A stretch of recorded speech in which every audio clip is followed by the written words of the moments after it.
नमस्कार विद्यार्थियों, मैं राजकुमार आप सभी का यंग इंडिया क्लासेस पर हार्दिक स्वागत करता हूं।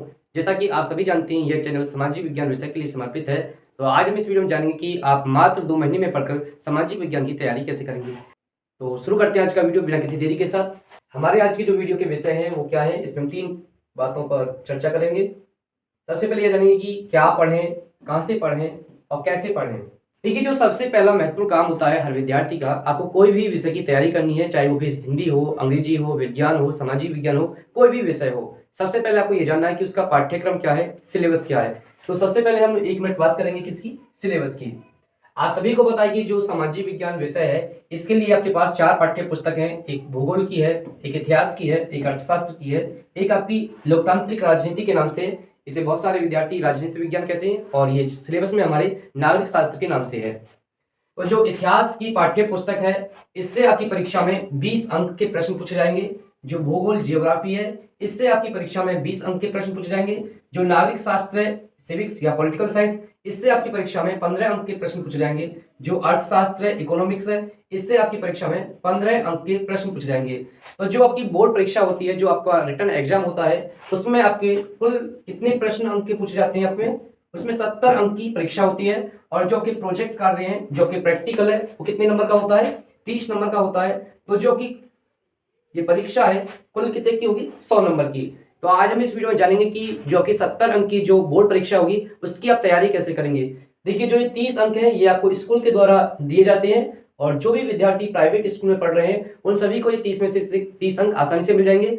और यदि आप एक गवर्नमेंट स्कूल या कॉलेज में पढ़ रहे हैं, तो वहाँ हो सकता है कि आपके 1 आध 2 नंबर जो प्रैक्टिकल हैं उसमें काट लिए जाएं। नहीं, जो भी बच्चे प्राइवेट स्कूल में पढ़ रहे हैं, उन्हें सभी को 30 में से 30 अंक दिए जाते हैं। तो ये तो आपका है क्या, सिलेबस आपके पास 4 बुकें हैं। अब जो सबसे महत्वपूर्ण ज्यादा क्या होता है, सबसे ज्यादा महत्वपूर्ण होता है एग्जाम पैटर्न, कि आपकी जो परीक्षा है, उस परीक्षा में किस प्रकार के प्रश्न पूछे जाते हैं और कितने प्रश्न पूछे जाते हैं। आपको सबसे पहले ये अच्छे से समझना है कि जो आपकी परीक्षा है, उस परीक्षा में कैसे प्रश्न पूछे जाते हैं और वो कितने अंक के प्रश्न पूछे जाते हैं।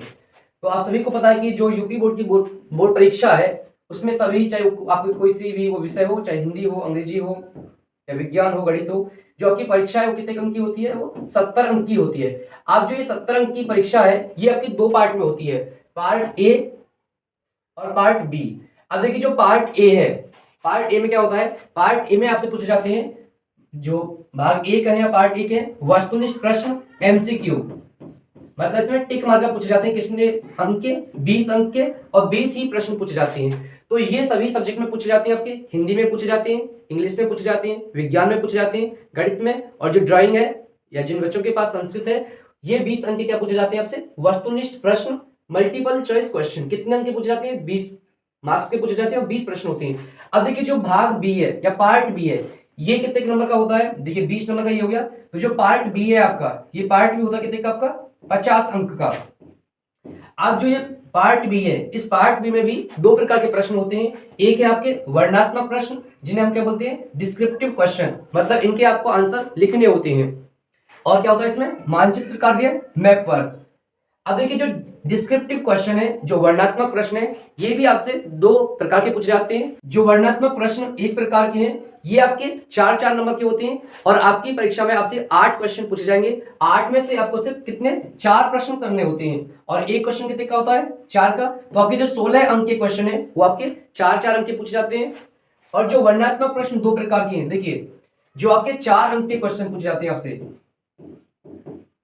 इनका जो उत्तर है, आपको जो आंसर है इनका, ये 80 शब्दों में लिखना होता है। कितने में, 80 शब्दों में। और जो आपके 6 अंक के प्रश्न है, इन प्रश्नों का उत्तर आपको 150 शब्दों में लिखना होता है। ये शब्द सीमा है जो आपके जो सिलेबस है उसमें निर्धारित की गई है। तो आपको जो मानचित्र संबंधित प्रश्न है, ये आपके 10 अंक के पूछे जाते हैं, आपके 5 इतिहास से पूछे जाते हैं और 5 भूगोल से। तो कुल मिला के आपसे 3 प्रकार के प्रश्न पूछे जाएंगे। एक तो वस्तुनिष्ठ प्रश्न, जो 20 अंक के होंगे, 20 ही प्रश्न होंगे, और आपसे 16 क्या पूछे जाएंगे, 16 आपके वर्णनात्मक प्रश्न होंगे। आपने कह सकते हैं आपके 16 आपसे लॉन्ग क्वेश्चन पूछे जाएंगे, जिनमें आपके 8 4-4 अंक के होंगे, जिनमें से आपको सिर्फ 4 ही करने होंगे, मतलब 8 क्वेश्चन पूछे जाएंगे, 4 की छूट होगी। वैसे ही 6 नंबर के आपसे 8 क्वेश्चन पूछे जाएंगे, उनमें से आपको 4 प्रश्न करने होंगे। तो आपसे जो 40 नंबर के क्वेश्चन है, ये आपके डिस्क्रिप्टिव होंगे, और आपके 10 नंबर के क्या होंगे, मैप होंगे। देखिए, बात करते हैं कि क्या पढ़ें, कहां से पढ़ें और कैसे पढ़ें, क्योंकि अब आपके पास समय बहुत कम है। ये आपकी चारों एनसीईआरटी की पाठ्य पुस्तक है। अब आपके पास इतना समय नहीं है कि आप एनसीईआरटी की पाठ्य पुस्तकें पढ़ें, क्योंकि एनसीईआरटी पढ़ने के लिए आपको पर्याप्त समय होना चाहिए और में बहुत ज्यादा जानकारी है। देखिए जो हमारा यूपी बोर्ड है, ये आप ध्यान रखें, हम विशेष रूप से यूपी बोर्ड के लिए बता रहे हैं। यूपी बोर्ड का जो एग्जाम ट्रेंड है वो सीबीएसई बोर्ड से बिल्कुल अलग होता है। यहाँ जो अधिकांश क्वेश्चन है वो आपके पीवाईक्यू से पूछे जाते हैं। आपको बस जो सबसे ज्यादा ध्यान देना है किस पर देना है, पीवाईक्यू पे। अब आपको समरी पढ़ने की, बुक पढ़ने की कोई आवश्यकता नहीं है। आप पिछले 5 वर्ष की पीवाईक्यू पढ़ लीजिए। यदि आप पिछले 5 वर्ष के प्रश्न उत्तर अच्छे से तैयार कर लेते हैं, देखिए यदि आप ये जो सोशल साइंस के क्वेश्चन आंसर है यदि आप याद करेंगे तो आपको क्वेश्चन आंसर याद नहीं होंगे, आपको अच्छे से समझने हैं। और आप लास्ट 5 ईयर के क्वेश्चन आंसर अच्छे से समझ लीजिए तो सभी बच्चों के आसानी से 90+ नंबर आ जाएंगे। तो बात करते हैं कि आपको सबसे पहले क्या करना है, पिछले साल में बोर्ड परीक्षा में पूछे गए प्रश्न पढ़ने हैं जो कि पीवाईक्यू है। और आप ये कहां से पढ़ रहे हैं, देखिए हम ये नहीं कह रहे कि इससे आपको जो क्वेश्चन आंसर है हम ही इस चैनल के माध्यम से प्रोवाइड करेंगे। आपको जिस भी चैनल से यूपी बोर्ड की परीक्षा में पिछले 5 वर्षों में जितने भी पूछे गए प्रश्न है, यदि उन्हें कोई पढ़ा रहा है, आपको वहां से मिल रहे हैं, उनकी वीडियो मिल रही है, उनके आंसर मिल रहे हैं, तो आप वहां से भी पढ़ सकते हैं। लेकिन आपको विशेष रूप से ध्यान रखना है वो किसके होने चाहिए, वो यूपी बोर्ड के होने चाहिए। देखिए हम आपको दिखाते हैं कि देखिए आपका ये हिस्ट्री का फर्स्ट चैप्टर है, यूरोप में राष्ट्रवाद का उदय। आप इस चैप्टर से जितने भी लघु उत्तरीय प्रश्न वर्णात्मक एक, इसका मतलब क्या है, इसका मतलब ये है कि ये 4 अंक के प्रश्न है। कितने के अंक के, ये 4 अंक के प्रश्न है। आप इस अध्याय से जितने भी प्रश्न पूछे गए हैं हमने उनकी अलग से पीपीटी बनाई है, चैप्टर वाइज हमने क्वेश्चन को लिखा है ताकि आपको पढ़ने में आसानी हो। उसी प्रकार से जो दीर्घ उत्तरीय प्रश्न वर्णात्मक 2 है, ये आपके 6 अंक के प्रश्न है, ये आपके 6 अंक के प्रश्न है। इसी प्रकार से हमें जो आपकी चारों पाठ्य पुस्तक हैं एनसीईआरटी की, उनसे पिछले 5 वर्षों में जितने भी प्रश्न पूछे गए हैं चैप्टर वाइज, वो हमने उनके लिए आपके लिए वो चैप्टर वाइज लेके आप दे सकते हैं। यदि इस प्रकार से आपको चैप्टर वाइज क्वेश्चन कहीं से भी मिलते हैं, सबसे पहले आपको क्वेश्चन पढ़ने कि कौन कौन से क्वेश्चन पूछे गए हैं, फिर उनके आंसर। यदि ये चीजें आपको किसी अन्य यूट्यूब चैनल से भी प्राप्त होती हैं तो आप वहां से भी पढ़ सकते हैं। लेकिन जो आपका टारगेट होना चाहिए, आपका टारगेट क्या होना चाहिए, आपका टारगेट होना चाहिए कि जो लास्ट ईयर के पीवाईक्यू है, ये पीवाईक्यू आपके तैयार होने चाहिए हर कीमत पर। यदि आप पीवाईक्यू छोड़ देते हैं, आप कितनी भी एनसीईआरटी पढ़ लीजिए, आपके यूपी बोर्ड में अच्छे नंबर नहीं आएंगे। तो आपका जो मेन फोकस होना चाहिए, किस होना चाहिए, वो पीवाईक्यू पर। तो आपको ये पता चल गया कि आपको पढ़ना क्या है, आपको पीवाईक्यू पढ़ने, और पीवाईक्यू में भी आपको 3 प्रकार के पीवाईक्यू पढ़ने, वस्तुनिष्ठ प्रश्न, मैप के क्वेश्चन, और आपके जो दीर्घ उत्तरीय प्रश्न है या वर्णात्मक प्रश्न है।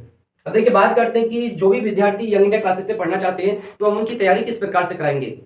हम प्रतिदिन आपके लिए लॉन्ग क्वेश्चन आंसर की वीडियो बनाएंगे जो वर्णात्मक प्रश्न है। अब देखिए जो हमारे वर्णात्मक प्रश्न उत्तर होंगे उनकी एक विशेषता है, हमने उसमें क्या क्या है, जितने भी चैप्टर है आपके, मतलब जिस भी चैप्टर से वो क्वेश्चन संबंधित है और जिस भी टॉपिक से संबंधित है उसकी समरी हम उसी क्वेश्चन में शामिल कर लेंगे। और जितने भी आपके एमसीक्यू से संबंधित फैक्चुअल जानकारी है, जितने भी आपके वस्तुनिष्ठ प्रश्न पूछे जाएंगे, उन सभी वस्तुनिष्ठ प्रश्न को हम जो आपके दीर्घ उत्तरीय प्रश्न उत्तर होंगे, जो लॉन्ग क्वेश्चन आंसर होंगे, उनमें हम उनको इंक्लूड कर लेंगे। सबसे पहले आपको क्या करना है, सबसे पहले आपको लॉन्ग क्वेश्चन आंसर तैयार करनी है। ये जो सबसे महत्वपूर्ण यूपी बोर्ड की परीक्षा में वो है आपके एमसीक्यू, जो आपके 20 नंबर के आते हैं, और आपके मैप वर्क, और जो आपके मैप वर्क है आपके 2 विषयों से पूछे जाते हैं, इतिहास मतलब हिस्ट्री, और दूसरा आपका भूगोल मतलब जियोग्राफी। अब ये 5-5 अंक के आपके मैप के प्रश्न पूछे जाते हैं। तो जब आप प्रतिदिन मैप के क्वेश्चन की और एमसीक्यू की जो लास्ट ईयर में बोर्ड की परीक्षा में पूछे गए हैं हम उनकी आपको प्रैक्टिस कराएंगे, तो आपके जो ये मैप के क्वेश्चन है और एमसीक्यू है इनकी बहुत अच्छी आपको तैयारी हो जाएगी। फिर आपको कोई डरने की आवश्यकता नहीं है। जो हमारा वीडियो अपलोड टाइम है वो सुबह 5 बजे और शाम 5 बजे। देखिए जो हमारी वीडियो की लेंथ होगी, हम बहुत लंबी वीडियो नहीं बनाएंगे, अधिकतम 10 मिनट की वीडियो होगी या फिर 10 से 15 मिनट की। आप कुल मिला के सोशल साइंस आधा घंटा एक दिन पढ़ते हैं तो आपकी जो सोशल साइंस की तैयारी है बहुत अच्छी हो जाएगी। तो ये महत्वपूर्ण बातें थी जो हमने आपको बताई। अब बात करते हैं नोट्स मेकिंग एवं रिवीजन। देखिए सोशल साइंस की परीक्षा हो या कोई भी किसी भी एग्जाम की परीक्षा हो, किसी भी सब्जेक्ट की परीक्षा हो, उसमें से पढ़ना ही मायने नहीं रखता, पढ़ने का महत्व नहीं होता, पढ़ने से ज्यादा महत्व होता है कि इसका रिवीजन का। इसलिए आप अपना रिवीजन करते रहें, और रिवीजन के लिए भी हमने आपके लिए एक विशेष महत्वपूर्ण पहल की है। जो इतिहास के पीवाईक्यू हैं, चाहे वो आपके वर्णात्मक प्रश्न हो या फिर आपके वो एमसीक्यू हो, उसका एक रिवीजन वीडियो बनाएंगे, एक लॉन्ग क्वेश्चन का और एक एमसीक्यू का। उसी प्रकार भूगोल, अर्थशास्त्र, नागरिक शास्त्र और जो मानचित्र कार्य हैं, जितने भी पिछले वर्षों में पूछे गए हैं वो आपको एक वीडियो में प्रोवाइड कर दी जाएंगे, उसकी पीडीएफ दे दी जाएगी, आप उससे अपना अच्छा रिवीजन कर सकते हैं। और जो सबसे महत्वपूर्ण बात क्या है वो है पिछले साल के प्रश्न पत्र मॉडल पेपर। अब देखिए, जब जो हम आपकी तैयारी करा रहे हैं, आपकी ये तैयारी पूर्ण हो जाती है 2 महीने में, 1 महीने में, जितने भी समय लगता है, उसके बाद जो ऑफिशियल क्वेश्चन पेपर है ये आपको नेट पर, इंटरनेट पर आसानी से मिल जाएंगे, या फिर हम उनकी लिंक आपको प्रोवाइड कर देंगे। और ये उत्तर प्रदेश माध्यमिक शिक्षा परिषद द्वारा जो ऑफिशियल क्वेश्चन पेपर है, जो मॉडल पेपर है, प्रोवाइड किया गया है, इनसे आपको प्रैक्टिस करनी है। आपको अपनी जो बोर्ड परीक्षा है, इस बोर्ड की परीक्षा से पहले कम से कम 4 क्वेश्चन पेपर आपको 3 घंटे बैठकर लिखना है। जो भी बच्चा 3 घंटे बैठकर लिखेगा उसी के अच्छे अंक आएंगे, क्योंकि आप बहुत सारे बच्चे बहुत सारी चीजें याद कर लेंगे, लेकिन जब लिखने की बारी आएगी, जब लिखने का समय आएगा, तो आप 3 घंटे बैठ नहीं पाएंगे और बहुत सारे आंसर आपके रह जाएंगे याद होते हुए। इसलिए आपको सबसे महत्वपूर्ण क्या करना है, जो भी आप देखिए, हम आपको डेली 2 लॉन्ग क्वेश्चन आंसर देंगे या 1 लॉन्ग क्वेश्चन आंसर की वीडियो देंगे। तो सबसे पहले क्या करना है, आपको वीडियो देखना है अच्छे से, जब तक आपको समझ में नहीं आता। एक बार में समझ में नहीं आता तो आप 2 बार देख सकते हैं। उसके बाद जो भी आपको समझ में आता है, रट्टा नहीं मानना, उसकी आपको लिखकर प्रैक्टिस करनी है। जैसे कि हमने बताया संघवाद क्या है, संघवाद का आपने वीडियो देख लिया, वीडियो आपने बंद कर दिया, आप अपना रफ निकालिए, उस पर संघवाद क्या है, अपने शब्दों में आप आंसर लिखें। यदि आप ये सोचेंगे कि आंसर हमको याद करने हैं तो आपके सोशल साइंस में अच्छे नंबर नहीं आएंगे। जो आपके आंसर हैं वो आप अपने शब्दों में लिखने हैं, और यही सामाजिक विज्ञान का उद्देश्य है कि जो विद्यार्थियों की जो बुद्धि है, विवेक है, उसका विकास हो। तो बच्चों, आपको समझ में आया होगा कि सामाजिक विज्ञान की तैयारी कैसे करनी है। तो जो भी विद्यार्थी हमसे जुड़ना चाहते हैं, देखिए, यदि आपको पीडीएफ चाहिए, कोई भी स्टडी मटेरियल चाहिए और लेटेस्ट अपडेट प्राप्त करने के लिए आप हमारा टेलीग्राम चैनल ज्वाइन कर सकते हो। हमारा व्हाट्सएप पर भी ग्रुप है यंग इंडिया क्लासेस से, उस चैनल का जो लिंक है इस वीडियो के डिस्क्रिप्शन में मिल जाएगा। और आपका सामाजिक विज्ञान से संबंधित कोई भी प्रश्न है, कोई भी शंका है, आप हमें कमेंट करके पूछ सकते हैं, उसका हम समाधान करेंगे, उसका हम आपको सॉल्यूशन करेंगे। वीडियो देखने के लिए धन्यवाद। मिलते हैं एक और बेहतर वीडियो के साथ।